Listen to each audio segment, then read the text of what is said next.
So hello everyone. Today in this video we will learn more about Python programming language.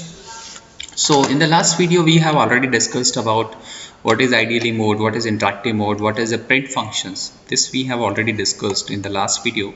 So today we will learn about using IDLE as a calculator. So what is this basically? IDLE क्या है? IDLE is basically जो हम calculations करते हैं, जो हमने last video में देखा था कि हम इंटरेक्टिव मोड को एज अ कैलकुलेटर भी यूज़ करते हैं. The same things they have spoken about here.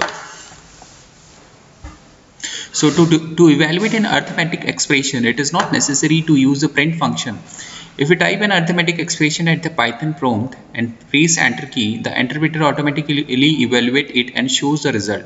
In this case, the interpreter acts as a simple calculator. The expression are evaluated using operators like this is multiplication. हम इसको asterisk बोलते हैं, पर हम इसको जब भी हम कैलकुलेशंस करते हैं थ्रू द कंप्यूटर तो हम मल्टीप्लाई के लिए यूज़ करते हैं. तो एस्ट्रिक्स, डिवाइड एक्सेट्रा, यहाँ पे प्लस माइनस है, यहाँ पे फोटो नहीं आ पाया. The basic BODMAS rules are followed for performing calculations. For example, so BODMAS rule I think आप सभी को पता है. Bracket open, division, multiplication, addition, subtraction, that is called a BODMAS rule. वो बोर्डमास रूल होता है जो सिंपल मैथमेटिक्स का होता है. सो जब आप पाइथन आईडीएलई पे या इंटरेक्टिव मोड पे जब आप कैलकुलेशन परफॉर्म करते हैं तो पाइथन भी बोर्डमास रूल को फॉलो करता है. तो एक बार अपन करके देख लेते हैं. ऑलरेडी हमने किया है लास्ट वीडियो में. So I will open my IDLE here. Python में अपना ओपन करता हूँ. This is a interactive mode and this is command prompt. आपको पता है. सो ऐसे इनमें दिया है, आप जो भी आपको कैलकुलेशन करना है you can simply type the whatever calculation you want to perform, you can type number and you will get the result in the next line. Same way में अगर आप कोई long calculation कर रहे हो,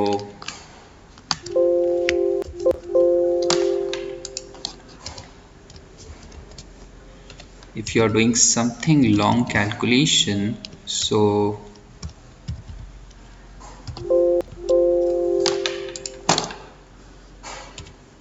okay, so this result is here. As you will type the enter key, you will get the result in the next line. So the same thing which I was talking about कि Python जो होता है बोर्डमास rule follow करता है. Like जब आप mathematics में जब इस तरह के एक्सप्रेशन को सॉल्व करते हैं तो सबसे पहले आप ब्रैकेट को सॉल्व करते हैं. Bracket open, division, multiplication, addition, जो मैथमेटिक्स का सिंपल रूल होता है बोर्डमास वाला, वो फॉलो करते हैं. तो यहाँ पर भी सेम होता है. जब पाइथन इंटरेक्टिव मोड में whenever you perform some calculations here, तो it this also follow the BODMAS rule. Okay, ये कुछ प्रैक्टिकल है, आप कर सकते हो. Type the following expression one by one next to the Python prompt and note down the output in the table given below. आपको ये यहाँ पे, चलो मैं खुद ही कर देता हूँ. 23 और मल्टीप्लिकेशन के लिए कोई अलग से साइन नहीं होता है, तो you have to use asterisk. 23 and 98 2254 and 100 plus 58 को जब आप डिवाइड करेंगे 3 से तो आंसर वुड बी दिस. ठीक है, तो this would be the answer. So this is practical, you can do this. अब आपको बेटा यहाँ से बहुत, अब देखो the Python works. Right this statement next to the Python prompt using a print function to get the following output. Right the statement next to the Python prompt. ये वाले स्टेटमेंट आपको लिखना है. तो this is again a practical. So अब variable क्या होता है. Now you have to understand this very carefully because यहाँ से आपका और थोड़ा सा एडवांस लेवल स्टार्ट होता है. ठीक है, तो वेरिएबल क्या होते हैं वो समझते हैं सबसे पहले. ठीक है, तो देखो बेटा वेरिएबल क्या होते हैं. आपने अभी जो वेरिएबल पढ़े हैं, I think you must have learn about variable in mathematics. तो वेरिएबल्स क्या होते हैं. जब हम सिंपल मैथ्स में जब वेरिएबल लिखते हैं कि x equals to 2, y equals to 5, जो भी हम लिखते हैं तो that is called a variable. And आपने एक चीज़ नोटिस की होगी कि वेरिएबल की वैल्यू हमेशा चेंज होती है ना. मैथमेटिक्स में whenever you we use variable, तो कभी हम x की वैल्यू कभी और हो जाती है, कभी चेंज हो जाती है. तो वेरिएबल्स को हम सिंपली ऐसे अंडरस्टैंड कर सकते हैं कि variable are those container whose value change. Variable एक ऐसे कंटेनर्स होते हैं जिनकी वैल्यू बार बार चेंज होती है, और एक होता है कांस्टेंट जिनकी वैल्यू फिक्स होती है. सो सेम वे में हम वेरिएबल यूज़ करते हैं प्रोग्रामिंग लैंग्वेज में कुछ वैल्यू को स्टोर करने के लिए. जो भी वैल्यू हम स्टोर करते हैं उस वेरिएबल में स्टोर हो जाती है. तो variable is like a container variable एक तरह से कंटेनर होता है जो वैल्यू को स्टोर करने का काम करता है. If you need to store some foods for a future use, what will you require? Well, you will need a container to store the food. Similarly, when you are working with the Python values in Python, you require some storage to hold values for later use.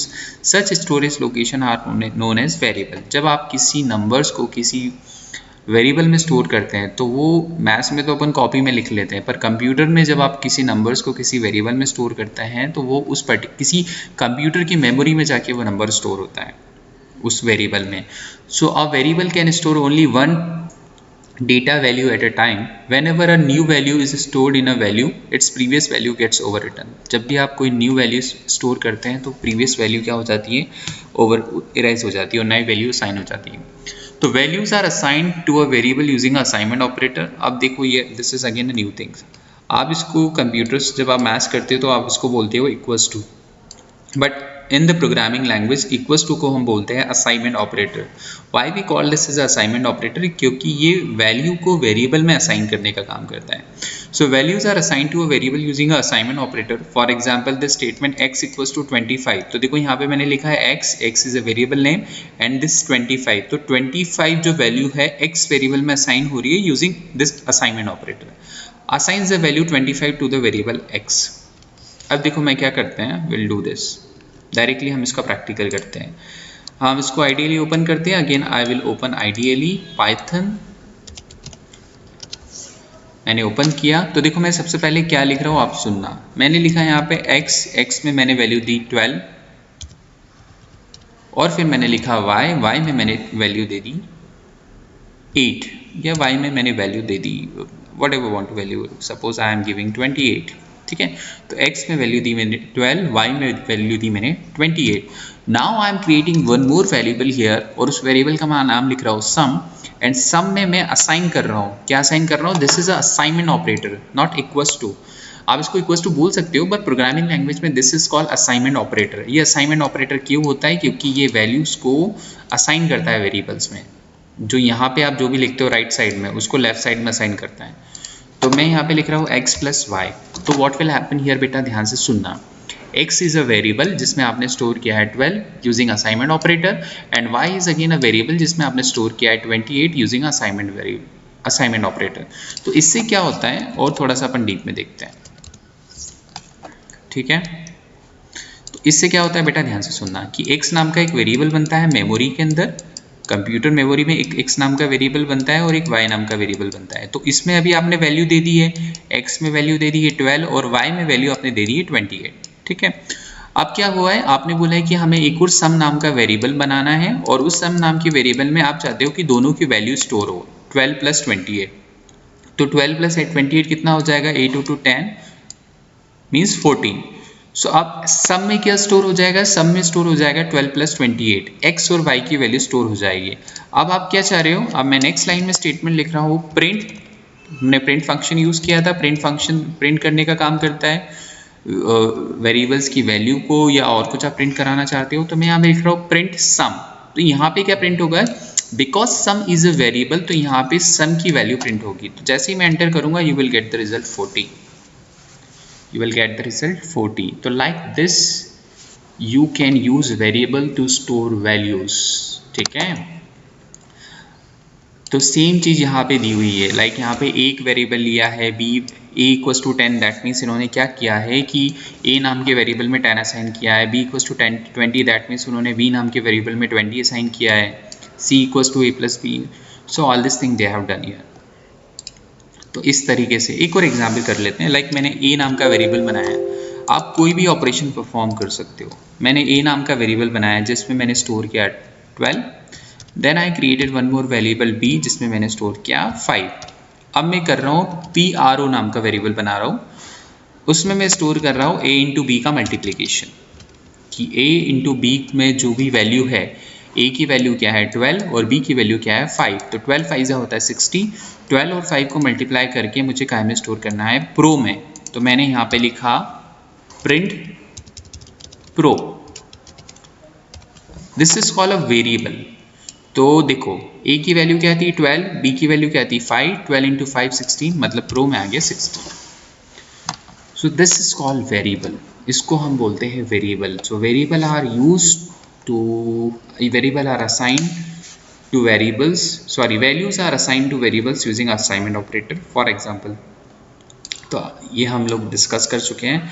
तो आपको ये चीज़ करके देखना है, बहुत easy, आपको बहुत मज़ा आएगा इस चीज़ में, आपको कोडिंग समझ में आएगी. तो I think this is clear to you कि वेरिएबल्स क्या होता है. अब देखो, वेरिएबल्स को लिखने के या डिक्लेयर करने के तरीके होते हैं डिफरेंट. वो होता है कि आप कैसे भी वेरिएबल्स नहीं लिख सकते हैं. There are certain rules in Python which have to be follow to form a valid variable name. The rules for a valid identifier variable names: a variable name must start with alphabet like capital or star or a small or an underscore. तो जो variable name है या तो alphabet से start होना चाहिए, वो capital भी हो सकता है, स्मॉल भी हो सकता है. A variable name consist of alphabet, digit and underscore. No other characters allowed. तो वेरिएबल में क्या हो सकता है, अल्फ़ाबेट हो सकता है, डिजिट हो सकता है, अंडरस्कोर हो सकता है, इसके अलावा और कोई कैरेक्टर्स नहीं हो सकता है. A Python keyword cannot be used as a variable. Python keyword का मतलब होता है कि print एक फंक्शन है, तो आप print को एज ए वेरिएबल नेम नहीं यूज कर सकते, क्योंकि print का खुद का एक मीनिंग है ना. आप किसी नंबर्स को एज ए वेरिएबल नहीं यूज कर सकते हो. तो जब भी आप वेरिएबल्स डिक्लेयर करें या क्रिएट करें तो उसके रूल्स होते हैं, वो ध्यान में रखें, ठीक है. अब variable name can B of any length. आप अपने नाम को वेरिएबल रख सकते हो, उसमें कोई दिक्कत नहीं है. आपका नाम अगर अजय है तो आप अजय में 12 स्टोर कर दो, शर्मा में 50 स्टोर कर दो, और कोई भी एक नए वेरिएबल में दोनों को ऐड कर दो. तो variable name can be anything और किसी भी लेंथ का हो सकता है. Variable name are case sensitive. That means, जैसे हमने पहले डिस्कस किया था, ये वाले एज और ये वाले एज में डिफरेंस है, क्योंकि यहाँ पे कैपिटल ए आ गया और यहाँ पे स्मॉल ए आ गया. So I think this is enough. आज हमने बेसिकली कैसे कोड लिखते हैं वो आज हमने सीख लिया है. तो आप सभी को प्रैक्टिकल करना है बेटा. If you will not do the practical, आपको कुछ भी नहीं समझ में आएगा. क्या हो रहा है नेक्स्ट क्लास में बिल्कुल नहीं समझ में आएगा. So all of you have to do the practical. Okay, so will meet. Please watch the next video now. ठीक है, थैंक यू.